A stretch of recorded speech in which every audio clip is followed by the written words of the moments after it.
नमस्कार। आज मी तुमच्यासाठी मस्त उपासाची एक झटपट होणारी अशी रेसिपी घेऊन आलेली आहे। आता श्रावण चालू आहे, तर श्रावणात बरेच असे उपास येतात, तर ही एक अशी मस्त रेसिपी आहे उपासासाठी, तर तुम्ही नक्की करून बघा। पहा, मस्त असे लुसलुशीत वरून एकदम क्रिस्पी अशा आप्पे आहेत हे। तर त्याआधी माझ्या श्वेता किचनमध्ये तुमचं खूप खूप स्वागत। तर आता मी इथे साहित्य घेतलेलं आहे, तर इथे भगर घेतलेले आहेत 1 वाटी, पहा। आणि हे भगर तुम्ही ह्याला वरई पण बोलू शकता, तर कोकणात ह्याला वरी बोलतात। तर आणि इथे मी आता ते भगर पाण्यामध्ये स्वच्छ धुवून घेणार आहे। स्वच्छ धुवून अर्ध्या तासासाठी ते फुगण्यासाठी म्हणजे भिजण्यासाठी म्हणून ठेवायचे आहेत आपल्याला। तर 2-3 पाण्याने मस्त स्वच्छ धुवून घ्या। तर मी इथे स्वच्छ धुवून घेतलेले आहेत हे भगर। तर आता त्याचं पाणी काढून घेऊया। तर हे पाणी मी एवढं ठेवलेलं आहे, अर्ध्या तासात ते फुगतील आणि त्याच्यातलं पाणी कमी होईल, पाणी शोषून घेतील ते। तर आपण अर्ध्या तासानंतर बघूया। आता पुढची तयारी करूया। तर इथे मी 1 वाटी, छोटीशी 1 वाटी म्हणजे 50 ग्राम एवढे मी साबुदाणे घेतलेले आहेत इथे। तर हे थोडेसे आपण गरम करून घेऊया। हे भाजायचे नाही आहेत, आपल्याला गरम करायचे आहेत। तर इथे मी गरम करून घेत आहे।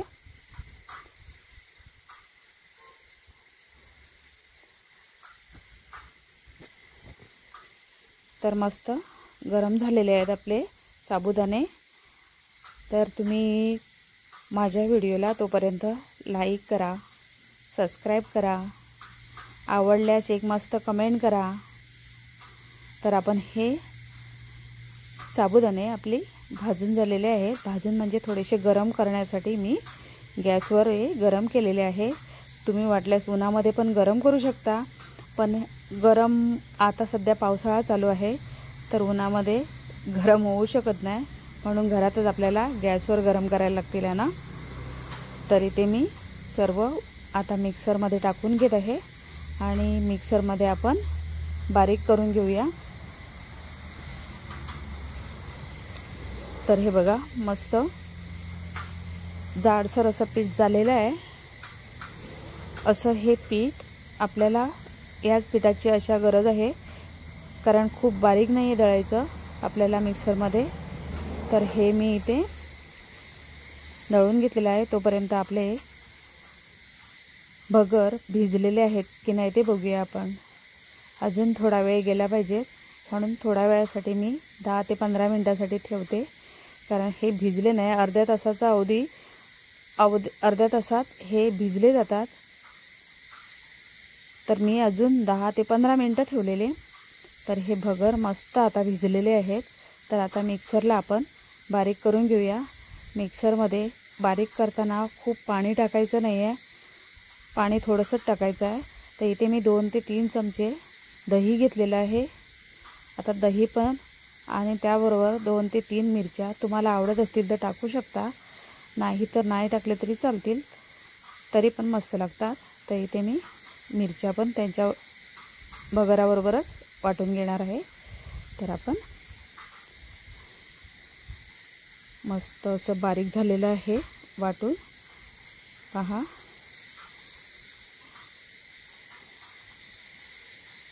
याच पद्धतीने आपल्याला बारीक पाहिजे, कारण आपण साबुदाणे जे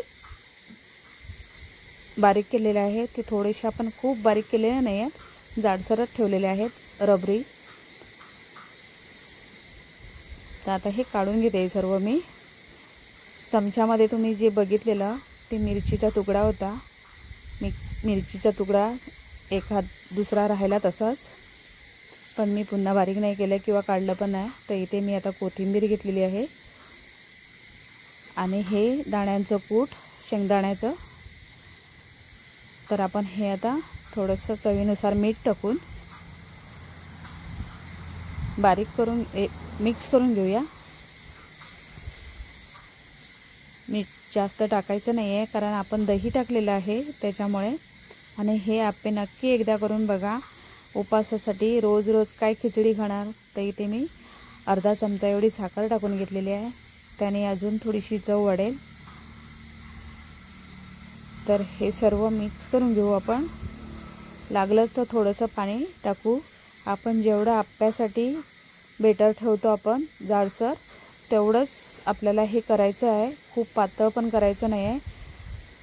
तर दह्याचं थोडंसं पाणी होतं, ते पण मी टाकून घेतलं याच्यात. तर आता आपल्याला गरजेनुसार पाणी वापरून हे बेटर मस्तपैकी हलवून घ्यायचं आहे. खूप असं चमच्याने म्हणजे ते एकजीव होते. तरी ते पहा मस्त असं झालेलं आहे आपलं मिश्रण.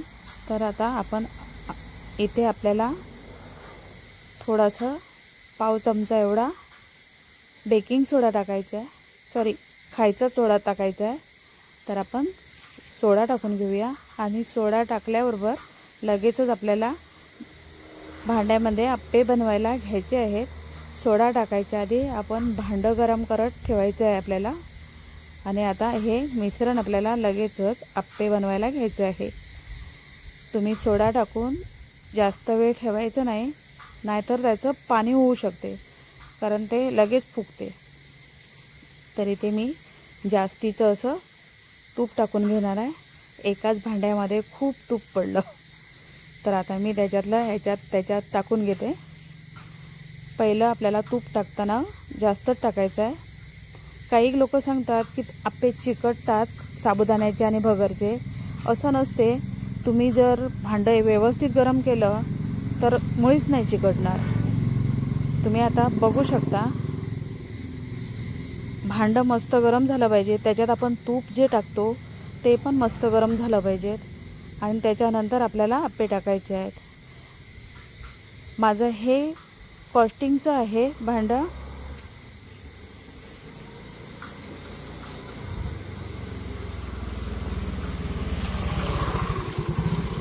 तर मी इथे लोखंडी वापरलेलं नाही आहे. तरी पण ह्याच्यामध्ये आप्पे मस्त झालेले आहेत. आमच्याकडे रोड जवळ आहे, त्याच्यामुळे गाड्या चालूच असतात. घरात भरपूर आवाज येतो त्याचा. तर इथे मस्त आपण सर्व आप्पे बनवून घेऊया. पहा किती मस्त होतात ते. आणि उपासासाठी अतिउत्तम. रोज रोज खिचडी खाणे पण पोटाला जड जाते, कंटाळा येतो खायला नेहमी खिचडी. म्हणून असं काहीतरी वेगळं बनवून खायचं. आणि एकदम सोपी रेसिपी आहे, कधी पण बनवून खाऊ शकता तुम्ही. पहा कुठे चिकटले नाही आहेत किंवा काय नाही. वरच्यावर फिरतायत बघा आप्पे आपले. आहे ना जादू. एक नंबर असे आप्पे झालेले आहेत. खायला पण अप्रतिम लागले. आणि उपास असल्यामुळे असं काही बनवलं तर खायला होते. खूप छान झाले. तर मंडळी,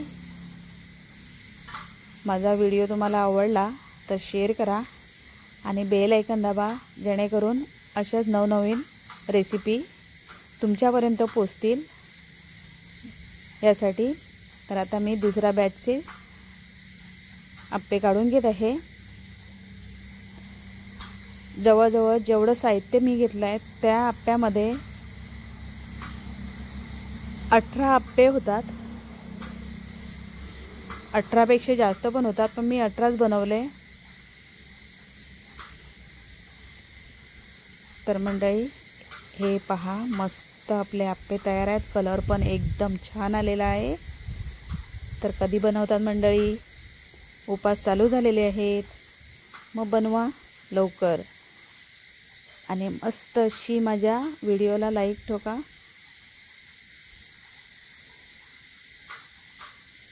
आहेत ना छान. आणि मी इथे चटणी पण शेंगदाण्याचीच बनवलेली आहे. त्याच्यामध्ये मी थोडीशी कोथिंबीर टाकलेली आहे, 1-2 मिरच्या टाकलेल्या आहे. बघा किती एकदम फुगून एकदम हे झालेला.